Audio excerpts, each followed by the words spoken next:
할렐루야. 1월 6일 신년 특별 새벽 기도회를 시작하겠습니다. 사도신경으로 우리 신앙을 고백합니다. 나는 전능하신 아버지 하나님 천지의 창조주를 믿습니다. 나는 그의 유일하신 아들 우리 주 예수 그리스도를 믿습니다. 그는 성령으로 잉태되어 동정녀 마리아에게서 나시고 본디오 빌라도에게 고난을 받아 십자가에 못 박혀 죽으시고 장사된 지 사흘 만에 죽은 자 가운데서 다시 살아나셨으며 하늘에 오르시어 전능하신 아버지 하나님 우편에 앉아 계시다가 거기로부터 살아있는 자와 죽은 자를 심판하러 오십니다.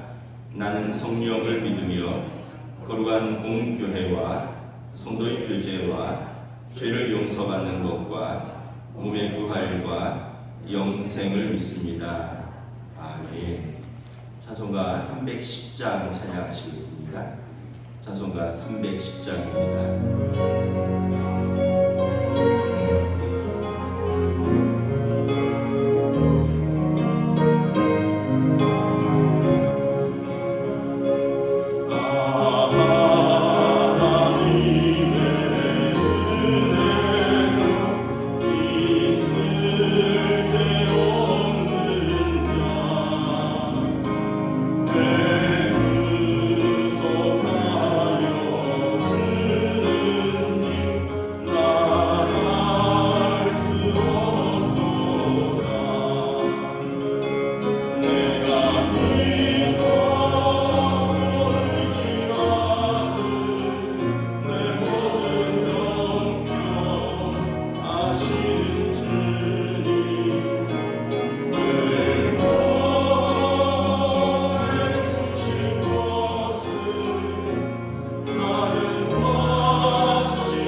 사랑은 오래 참고 사랑은 온유하며 시기하지 아니하며 사랑은 자랑하지 아니하며 교만하지 아니하며 무례히 행하지 아니하며 자기의 유익을 구하지 아니하며 성내지 아니하며 악한 것을 생각하지 아니하며 불의를 기뻐하지 아니하며 진리와 함께 기뻐하고 모든 것을 참으며 모든 것을 믿으며 모든 것을 바라며 모든 것을 견디느니라. 아멘. 2024년을 주님의 은혜 가운데 평안하게 인도해주신 주님께 감사드립니다. 다사다난했던 2024년을 보내고 하나님을 향한 기대와 소망으로 2025년을 맞이합니다. 지난해 부족하고 아쉬웠던 것들이 새해는 주님의 은혜 가운데 더 풍성하게 되기를 소망합니다. 새해는 우리 교회에 주님의 은혜와 사랑이 넘치고 서로를 배려하고 아끼고 존중하는 성도들이 되기를 소망합니다. 새해는 육신적으로 연약한 성도들을 치유하고 위로하시며 주님의 사랑을 넘치도록 받아 누리는 행복한 한 해가 되기를 소망합니다. 새해에는 사회적으로 정치적으로 혼란한 이 나라를 주님께서 바로 세워주셔서 모든 것이 빠르게 안정되고 온 국민이 행복하게 되기를 소망합니다. 새해에는 담임 목사님을 비롯한 교역자들을 경육간에 강건하게 하시고 그들의 가정이 주님 안에서 행복하기를 소망합니다. 새해에는 예배를 위해 수고하는 모든 손길과 기관위에 주님의 은혜와 축복이 넘쳐 인간의 열정이 아닌 하나님이 주시는 열정과 헌신으로 끝까지 충성하며 승리하기를 소망합니다. 2025년은 우리를 사랑하시고 존귀하게 하시는 예수님을 바라보며 매일의 삶이 승리하는 새해가 되기를 소망하며 예수님의 이름으로 기도드렸습니다. 아멘.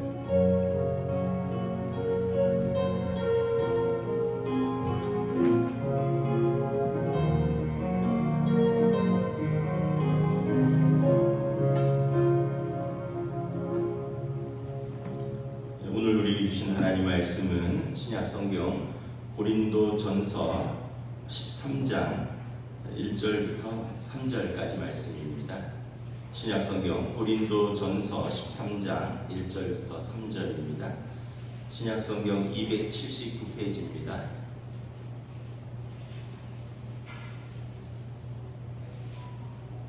고린도전서 13장 1절부터 3절입니다. 다 찾으신 줄 알고 저와 여러분들이 한 절씩 교독하겠습니다.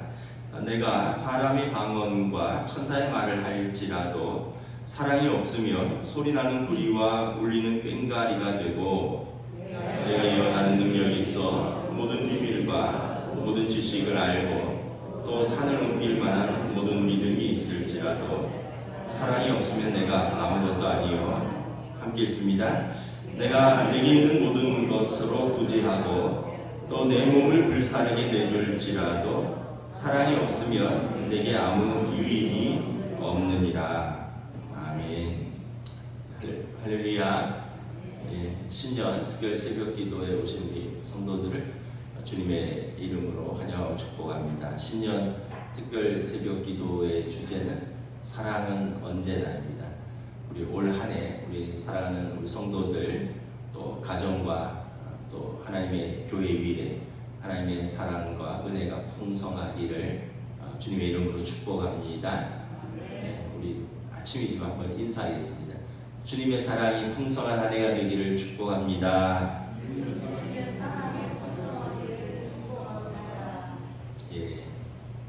그래서 2025년 신년 특별 새벽 기도의 주제는 사랑은 언제나, 우리 고린도전서 13장 사랑장이죠. 사랑은 언제나 라는 말씀을 나누도록 하겠습니다. 오늘 첫 번째 날은 사랑이 없으면 아무것도 아닙니다 라는 주제로 말씀을 전하겠습니다. 도대체 인간에게 사랑이란 무엇인가? 지난 연말에 뉴스를 봤는데 한 기사에서 우리나라에 애인 대행 서비스가 있다는 겁니다. 무슨 말이냐면 뭐 어떤 남자나 여자가 애인이 없는데 좀 필요하면 만나고 싶은 날짜 또 시간 또 원하는 스타일을 이렇게 그 회사에다 이야기를 하고 비용을 입금을 하면 그 조건을 맞춰서 이렇게 애인처럼 이렇게 만날 수 있다는 거예요. 참고로 비용은 시간당 6만 원이랍니다. 최저임금이 시간당 10,000원 정도 되잖아요. 근데 이제 애인 대행 서비스니까 시간당 6만 원인데 결코 적지 않은 금액이죠. 그런데 만나서 같이 밥 먹고 같이 차 마시고 같이 영화 보고 뭐 또 때로는 이제 커플들끼리 모이는 모임이 있으면 같이 애인처럼 나가주고 뭐 그런다고 합니다. 참고로 뭐 스킨십은 아주 간단하게 손을 잡을 거나 팔짱을 끼는 정도는 해준대요. 애인 대행 서비스. 근데 이제 더 이상은 안 되는 거고. 기사를 보니까 누가 이런 서비스를 이용하나, 그러니까 애인이 없어서 외로운 싱글들이 또는 어떤 커플들끼리 나가야 되는 그런 모임이 있거나 그런 어떤 연말 모임에 혼자 나가기 뭐한 사람들이 그런 서비스를 이용을 한다고 합니다. 참고로 시간당 6만 원이니까 반나절만 이용하면 24만 원이에요. 카드 할부된다고 합니다. 사랑의 목말은 이 시대의 한 단면을 보는 것 같아서 좀 씁쓸하기도 하죠. 인간이 행복하기 위해서 어떤 것들이 필요할까? 여러분들도 그렇고 저도 그렇고 많이 생각을 해봤겠죠. 제일 먼저 돈이 필요하겠죠. 의식주를 해결해야 되니까 돈이 필요할 거고. 또 뭐가 필요할까요? 일도 필요하겠죠. 직장도 있고 일이 있어야지 자기 그 자아를 실현하고 자기가 이 사회에 또는 필요한 사람이라는 그런 자기 유능감 또 자기 효능감이라 그러는데 그런 걸 확인하는 것은 어떤 일을 통해서 할 수 있는 거죠. 또 건강이나 신체 안전도 중요하죠. 어느 외국인이 10년째 한국에 살고 있는데 그분 인터뷰하면서 왜 한국을 좋아하고 왜 한국에 삽니까? 하더니 그분이 이런 이야기를 하더라고요. 여러 가지 이유가 있는데 그 중에 한 가지 이유만 대라면 자기 나라보다 한국이 안전하다는 거예요. 그래서 자기는 여기를 선택을 했다. 그리고 어떤 면에서 보면 여러분 이렇게 건강하고 안전한 것도 행복을 하는데 굉장히 중요한 이유죠. 그 외에도 뭐 여러 가지가 있겠죠. 뭐 운동이나 취미생활, 우리 아이들 같은 경우 게임하고 뭐 콘서트 가고 또 어른들도 뭐 운동하고 낚시하고 골프 치고 이런 것도 굉장히 그 자신을 행복하게 하죠. 여러분 행복한가 행복하지 않은가는 시간이 빨리 가느냐 천천히 가느냐를 보면 알 수 있대요. 어떤 걸 하는데 시간이 빨리 간다 하면 즐겁고 행복한 거고요. 시간 되게 안 간다 이러면 이제 힘들고 행복하지 않은 거라고요. 군대에 가면 시간이 잘 안 가고요. 아마 뭐 여러분 좋아하는 콘서트를 간다거나 아니면 뭐 어디 운동을 한다거나 이런 시간이 막 갈 겁니다. 그러니까 우리는 행복하면 같은 시간이 막 빨리 가는 거예요. 이렇게 여러 가지를 나열하지만 그래도 제일 마지막에 가면 뭐가 우리 인생을 의미 있고 행복하게 하느냐? 머니가 아니라 사랑이라는 겁니다. 사랑. 사람들이 사랑하고 사랑받을 때 행복을 느끼는데 정작 막 살아가면서는 이거를 못 느낀대요. 필요하다고는 생각하지만 그거를 위해서 노력하지는 않는데요. 그러다가 맨 마지막에 가면 비로소 다른 모든 것보다 사랑이 가장 중요했구나. 이걸 깨닫는다는 거예요.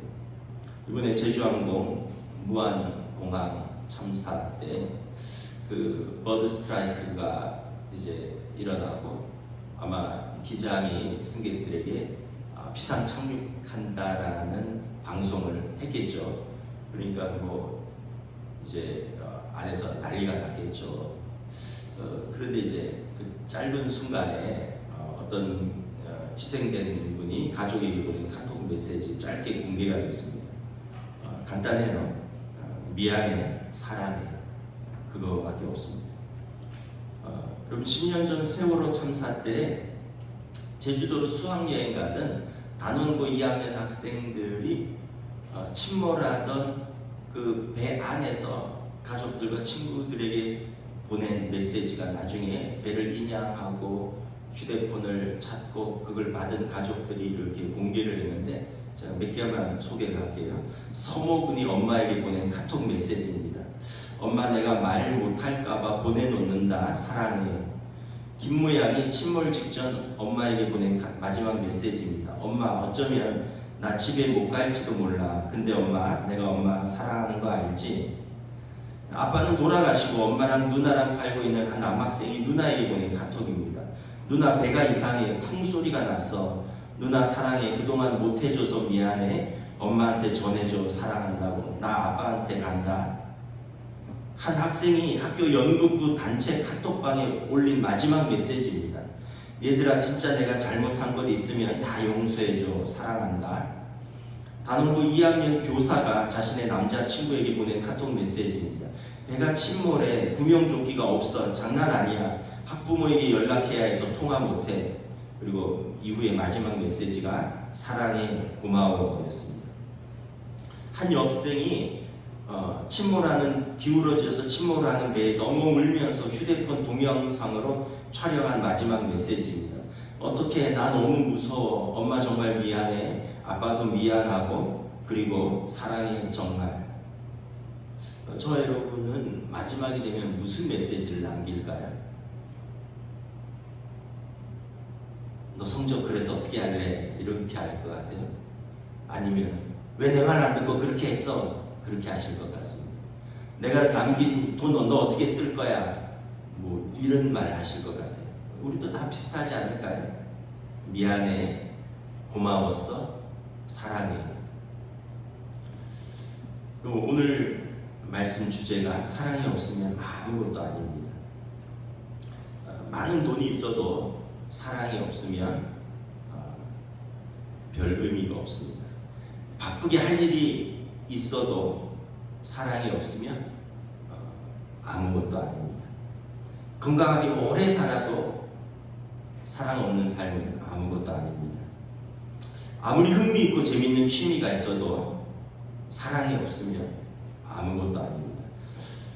오늘 본문은 이렇게 말합니다. 사람의 방언과 천사의 말로 기도해도 사랑이 없으면 아무것도 아닙니다.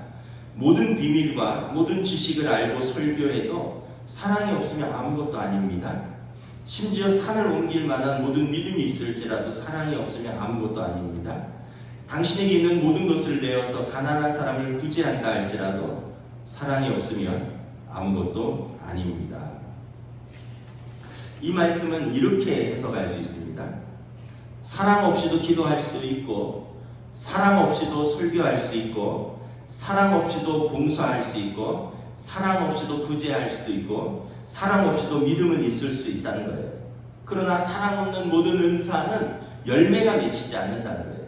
그러므로 사랑 없이 하는 모든 것들은 자신과 타인에게 아무 유익이 없습니다.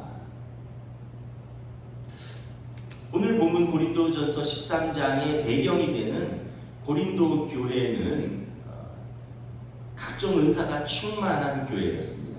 고린도 교회는 은사가 충만했습니다. 고린도전서 12장을 읽어보시면 12장 전체가 여러 가지 은사입니다. 가르치는 은사, 방언하는 은사, 치유하는 은사, 예언하는 은사, 모든 은사들을 나열을 합니다.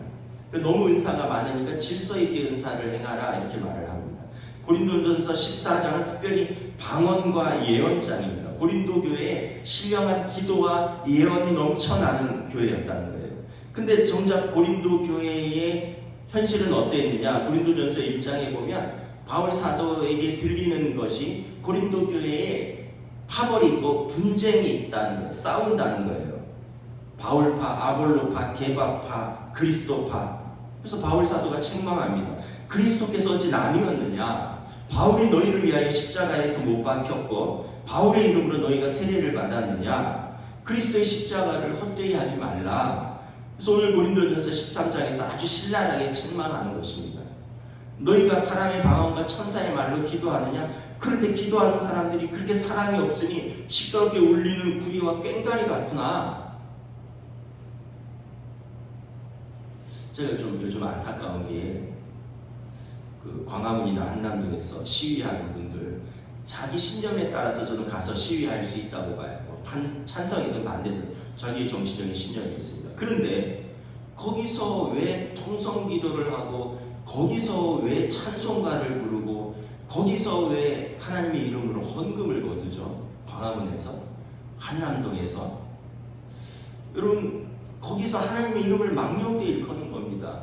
왜 거기서 하나님의 이름으로 통성기도 취하하고, 거기서 왜 찬송가를 부르고, 하나님의 영광을 가리우고, 성도의 거룩한 기도와 찬송가를 울리는 구리와 꽹과리로 만드는 거죠. 잘 판단을 하셔야 돼요. 여러분들의 신념이나 이런 거를 판단하는 게 아니에요. 거기서 왜 여러분 기도와 찬송을 울리는 구리와 꽹과리로 만드느냐라는 겁니다. 2절에서도 너희가 예언하는 능력이 있어서 그 지식과 비밀로 그렇게 말씀을 깊이 묵상하고 해석하고 가르쳐도 사랑이 없으면 아무것도 아니라는 거죠. 그러니까 설교 아무리 유창하게 해도 사랑 없으면 그 설교 아무것도 아니라는 것입니다. 심지어 너희가 산을 옮길 만한 믿음이 있느냐? 대단하다. 그런데 사랑 없는 그 믿음이 무엇이 소용이 있겠느냐? 너희가 너희 몸과 시간과 물질을 내어서 가난한 자들을 구제하고 섬기느냐? 잘하는 짓이다. 그런데 사랑이 빠지면 동정밖에 남지 않는데 그것이 무슨 유익이 있겠느냐라는 것입니다. 이처럼 사랑 없는 은사는 열매 맺히지 않고 자신과 타인에게 아무 유익이 없다라고 사도 바울은 말을 하는 것입니다. 저는 이 말씀을 우리의 직분으로 바꾸어 보았습니다. 사랑 없는 목사는 아무것도 아니라, 사랑 없는 장로는 아무것도 아니라, 사랑 없는 권사는 아무것도 아니라, 사랑 없는 집사는 아무것도 아니라. 우리가 우리의 직분, 우리의 섬김, 우리의 모든 관계를 사랑이라는 기준에서 다시 한번 생각을 해보아야 합니다. 인간의 사랑에는 두 가지 사랑이 있는 것 같습니다. 하나님 사랑 말고 인간의 사랑입니다. 사실 우리가 사랑이 없는 것은 아닙니다. 단지 우리의 사랑이 자기 사랑이 충만한 그런 불완전한 사랑이라는 것입니다. 탕자의 비유에서 보면 아들들은 그런 사랑입니다. 작은 아들은 자기 즐거움과 자기 만족을 추구하는 자기 이기적인 사랑이고요. 큰 아들은 자기 의로 충만한 역시 자기 사랑입니다. 근데 아버지는 좀 다르죠. 아버지 사랑은 작은 아들과 큰 아들을 모두 품는, 그러니까 감히 두 아들이 생각하지 못한 완전하고 이타적인 사랑입니다.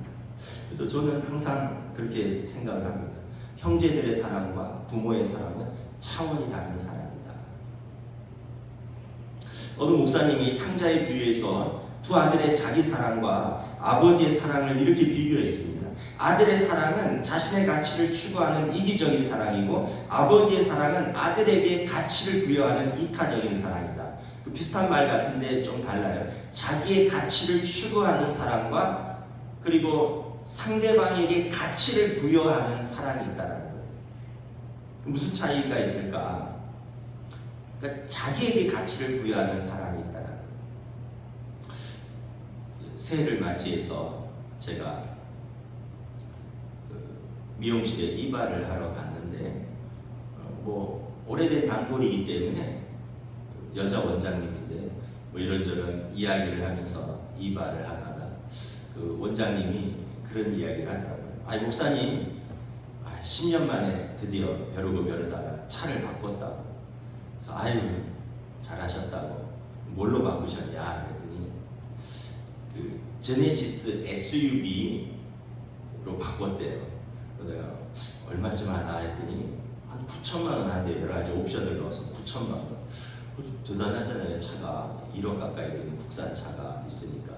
그래서 내가 잘하셨다고. 그래서 그걸 선택한 계기가 있냐고 했더니 이런 이야기를 하는 거예요. 제가 이번에 그 제주항공 무안공항 참사를 보면서 깨달은 게, 이 10평 남짓한 미용실에서 맨날 남의 머리만 만지면서 내가 일평생 일했는데 나를 위해서도 좀 돈을 좀 써야겠다. 맨날 남 예쁘게만 하는데 내 인생 다 여기 10평 남짓한 미용실에서 다 시간을 보내는 나를 위해서도 좀 써야겠다. 이렇게 허무하게 갑자기 가게 되면 후회가 될 것 같다는 거예요. 그래서 자신의 집이 성남인데 성남에서 충무로까지 매일 이렇게 일주일에 한 5번씩 아침 저녁으로 1시간 이상씩 출퇴근하는데 좀 좋은 차 사서 편안하고 또 안전하고 그리고 좋은 음악도 듣고 이러면서 자기를 위해서 좀 투자를 해야겠다. 뭐 이래서 차를 바꿨다 그러더라고요. 그래서 제가 잘하셨다고. 왜냐하면 좀 비아냥거리는 게 아니라 정말 그분 마음이 충분히 이해가 갔어요. 맨날 남 예쁘게 해주려고 남의 머리만 만지는데 자기를 위해서는 좀 뭔가를 투자하지 않는. 그래서 충분히 이해가 갔어요. 그런데 사실은 이게 대부분 우리 사랑의 전형적인 모습입니다. 나쁘다는 게 아니라 자기의 가치를 추구하는 자기 사랑의 우리의 일반적인 모습입니다. 사실 자기를 사랑해야지 타인도 사랑할 수 있기 때문에 나쁜 건 아니에요. 그런데 그냥 우리의 일반적인 사랑이 그렇다는 거예요. 그러면 타인에게 가치를 부여하는 그런 이타적인 사랑에는 어떤 것이 있느냐? 제가 그 김창옥 씨라고 여러분들도 다 아실 거예요. 강의를 하시는 분. 제가 그분 강의를 즐겨 듣고 또 좋아합니다. 그분이 언젠가 그런 이야기를 하더라고요. 자기 인생에 만난 사람들 중에 잊을 수 없는 두 사람이 있다. 한 사람은 군인 시절에 만난 여자친구인데 교대생이었대요. 그래서 그 여자친구가 그렇게 물었대요. 창호가, 나는 학교 졸업하면 교사로 임용되면 엄마가 얼른 자립해서 결혼하라고 하는데 너는 제대하면 뭐 할 거야? 이렇게 물었대요. 그랬더니 김창옥 씨가 갑자기 머리가 하얘졌대요. 공고 나와서 재수했는데도 전문대도 못 들어간, 옛날에는 대학 가는데 대학이 많지 않았잖아요. 그래서 전문대도 못 들어간, 또 자기 엄마가 자기를 똥멍충이라고 했다는데, 근데 막상 자기 여자친구는 교사가 될 교대생인데 넌 뭐 하고 싶어? 이러니까 갑자기 할 말이 없어지더래요. 그러다가 문득 그냥 심각하게 생각은 안 했는데 자기 마음속에 한 가지가 있었는데, 나 미용 기술 배워서 미용할까봐 뭐 이런 얘기를 툭 던졌대요. 그랬더니 여자친구가 이렇게 이야기를 했대요. 야, 너무 잘 어울린다. 너 소질이 있는 것 같아. 너 정말 잘할 것 같아. 그럼 30년 전에, 지금이야 헤어 디자이너가 남녀 구분이 없고 유망한 직종이지만 30년 전에 남자가 뭐 미용실에서 일한다면 조금 얘기하기가 그렇잖아요. 근데 여자친구가, 야, 너 정말 잘 생각했다. 너한테 너무 잘 어울리는 것 같아. 너 소질 있는 것 같아. 잘할 수 있는 것 같아. 이 이야기를 듣고 굉장히 감동을 받았대. 자기 엄마도 자기를 똥멍청이라고 부르는데 자기 여자친구가 자기를 믿어주고 자기에게 가치를 부여해준 그때까지 만났던 첫 번째 사람이라는 거죠. 근데 이제 결혼까지는 이루지 못했다고 하더라고요. 두 번째는 교회 성가대 대장이신 장로님이에요. 이제 해병대를 제대하고 이제 제주도 고향으로 돌아가서 성가대를 서는데 어느 날 성가대 대장 장로님이, 야, 창호가 너 목소리 정말 좋다. 그리고 너 노래 정말 잘하는구나. 내 친구 중에 경희대 교수가 있는데 너 레슨 한번 받아봐라. 테스트 한번 받아봐라. 너 성악하기 충분하다.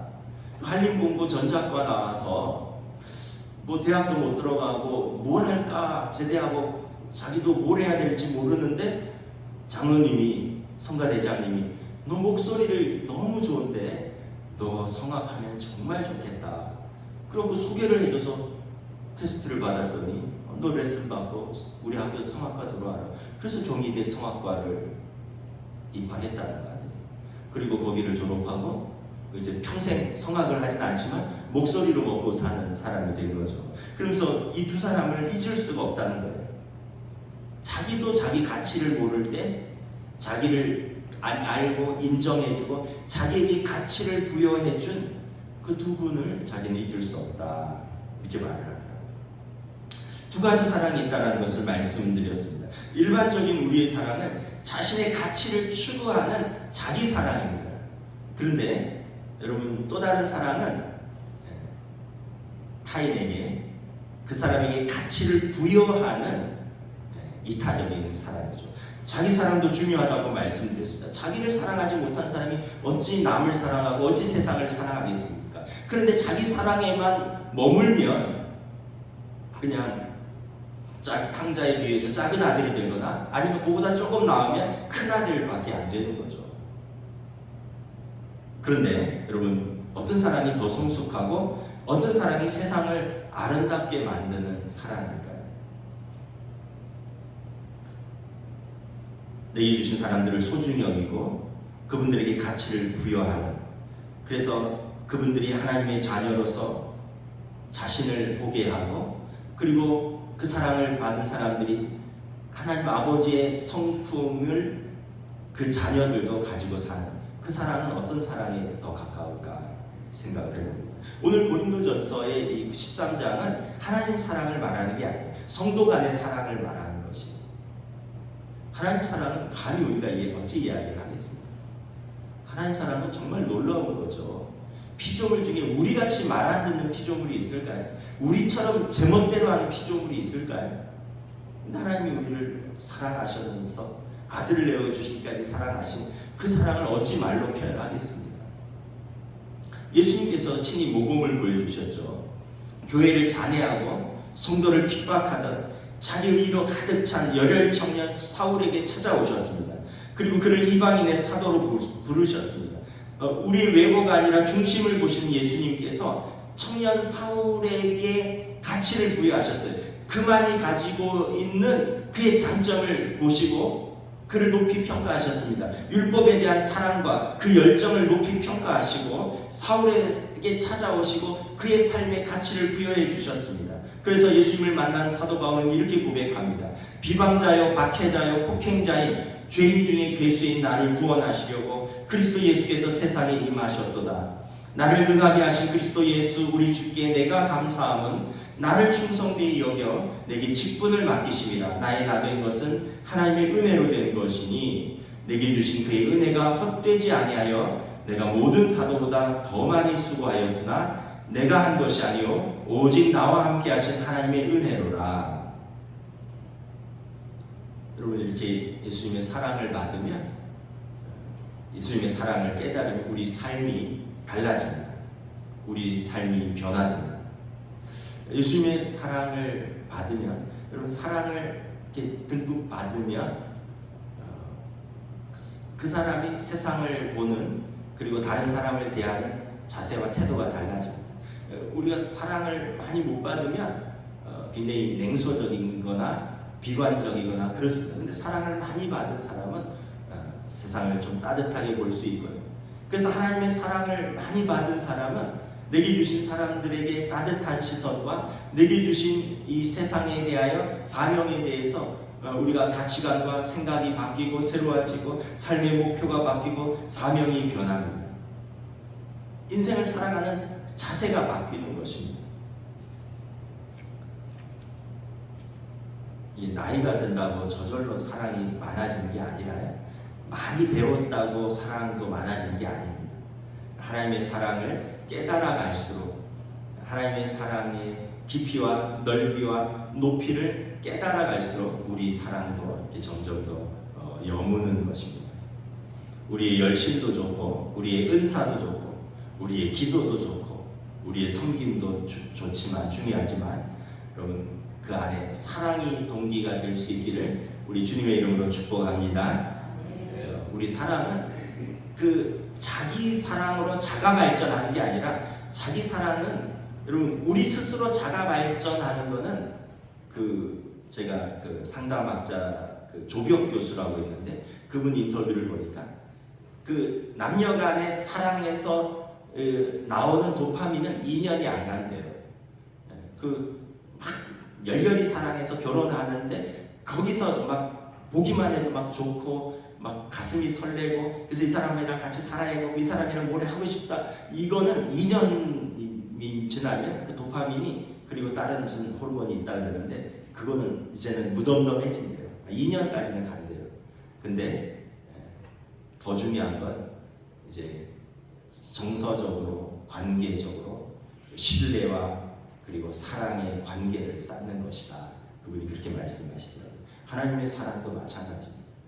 우리가 우리 신앙생활도 여러분 우리 열심으로 자가 발전하는 그 배터리 모드의 사랑이 아니라 우리 김혜리 전사의 말씀을 하신 것처럼 주님과 연결되어 있어서 가지가 포도나무에 붙어 있어서 포도나무로부터 수액과 영양분을 공급받는 하나님께 연결되어서 공급받는 그런 하나님의 아버지의 사랑이 우리 안에 풍성히 거하고 그리고 그 사랑으로 우리에게 주신 사람들을 사랑하고 우리에게 맡겨주신 사명을 힘있게 감당할 수 있는 하나님의 은혜와 사랑이 충만한 한 해가 되시기를 우리 주님의 이름으로 축복합니다.